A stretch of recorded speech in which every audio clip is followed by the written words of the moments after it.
Hello students, welcome to Nexus math. आज की video में हम क्लास 12 चैप्टर 5 का इंट्रोडक्शन स्टार्ट करेंगे। चैप्टर क्या है? Continuity and differentiability. चलिए स्टार्ट करते हैं इसका इंट्रोडक्शन वीडियो। सबसे पहले हम डिस्कस करेंगे कॉन्टिन्यूटी के बारे में।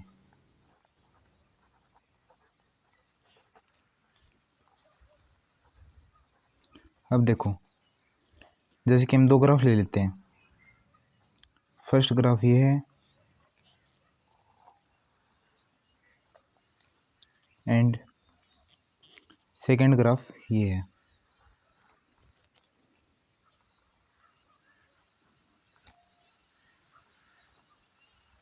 अब देखो, ये होता है कॉन्टिन्यूस ग्राफ, ये होता है डिसकॉन्टिन्यूस ग्राफ। मतलब कि ये देखो, कहीं पर ब्रेक नहीं हो रहा ना, देखो कंटिन्यूस है ना, कहीं पर ब्रेक नहीं हुआ, पेन उठाने की जरूरत भी नहीं पड़ी, तो उसको कहते हैं कॉन्टिन्यूस ग्राफ।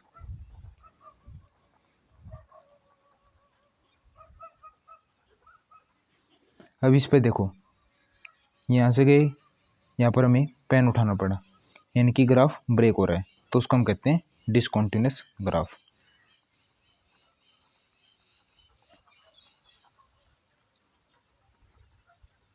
इतनी चीज आ गई समझ में। और ग्राफ देख लेते हैं, जैसे कि y equal to x square का ग्राफ देख लेते हैं।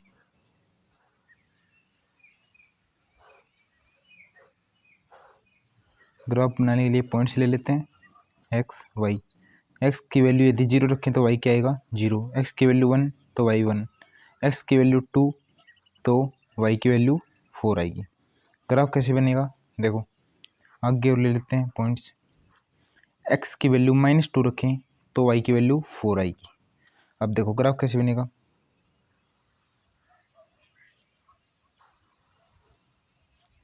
एक्स में जीरो, वाई में जीरो, यहाँ पर एक्स में वन, वाई में वन, यहाँ पर यहीं पर तो आएगा एक्स, ये वाई में वन हो गया, ये एक्स में वन हो गया।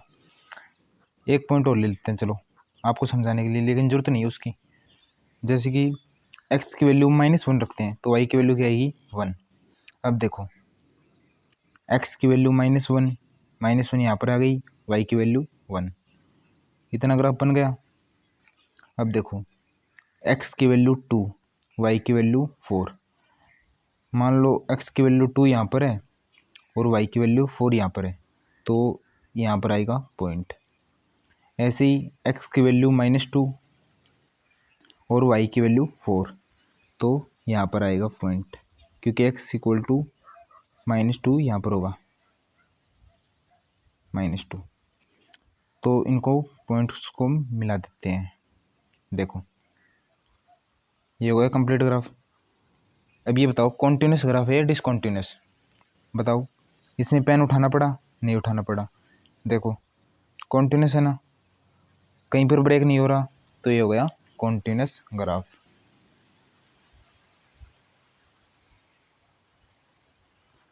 बस इतना ही है। आगे हम देखते हैं, या फिर इसका एक एग्जांपल और ले लेते हैं। जैसे कि हमारे पास फंक्शन है y इक्वल टू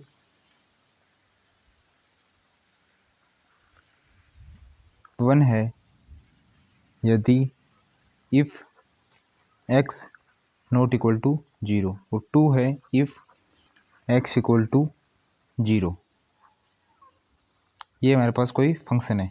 अब देखो, ये चीज़ ध्यान रखना, ये जो y होता है ना, इसको हम ऐसे भी लिख सकते हैं।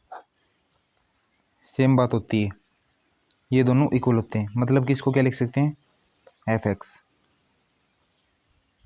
अब ये देखो, x not equal to zero है, मतलब कि x लेस देन जीरो भी हो सकता है, x ग्रेटर देन जीरो भी हो सकता है। अब x लेस देन जीरो क्या होता है? मतलब कि x की वैल्यू जीरो से लेस, तो x की वैल्यू क्या क्या आएंगी? Minus one, minus two, minus three, ऐसे चलता जाएगा माइनस इनफाइनाइट तक। x ग्रेटर देन जीरो, तो x की वैल्यू क्या क्या आएंगी? x equal to one, two, three, four, मतलब कि जीरो से बड़ी इनफाइनाइट, वन से लेकर इनफाइनाइट पॉजिटिव वैल्यू, जीरो से छोटी वैल्यूज के लिए नेगेटिव वैल्यू आएंगी। अब देखो, इसका ग्राफ बनाएंगे। कैसे बनेगा ग्राफ? चलिए देखते हैं।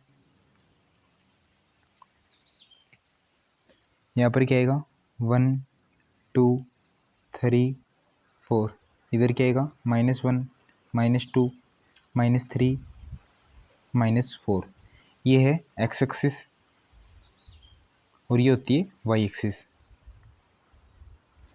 अब देखो क्या कह रहा है, y इक्वल टू मतलब कि x नॉट इक्वल टू 0 है, मतलब कि x ग्रेटर देन 0 और लेस देन 0, मतलब कि x की वैल्यू जब -1 -2 -3 से लेकर माइनस इनफाइनाइट एंड x की वैल्यू 1 2 3 4 से लेकर इनफाइनाइट तक है, तब x नॉट इक्वल टू 0 है। मतलब कि जब हम इधर चले और इधर चले तब y की वैल्यू क्या आ रही है 1, मतलब कि इधर गए और इधर गए। y इक्वल टू 1 जब y equal to 1 if x not equal to 0।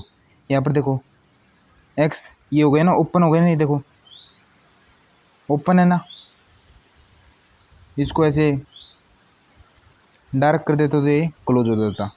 Not equal to 0 है, मतलब कि x की वैल्यू जब नॉट इक्वल टू 0 होती है, या फिर इसको ऐसे समझ सकते हैं जैसे कि हमारे पास पॉइंट्स होते हैं ना, x नॉट इक्वल टू 0 है तो इधर लग देंगे x not equal to 0 and y equal to 1, मतलब कि x greater than 0 x less than 0 x greater than 0 तो y इक्वल टू 1 है।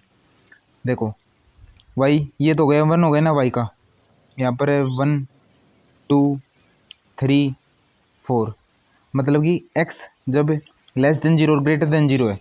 यहाँ पर देखो जब y इक्वल टू 1 है तो यहाँ पर x 1 है, यहाँ पर x 2 है, यहाँ पर x 3 है, इधर वाली साइड x यहाँ पर -1 है, यहाँ पर -2 है, यहाँ पर -3 है।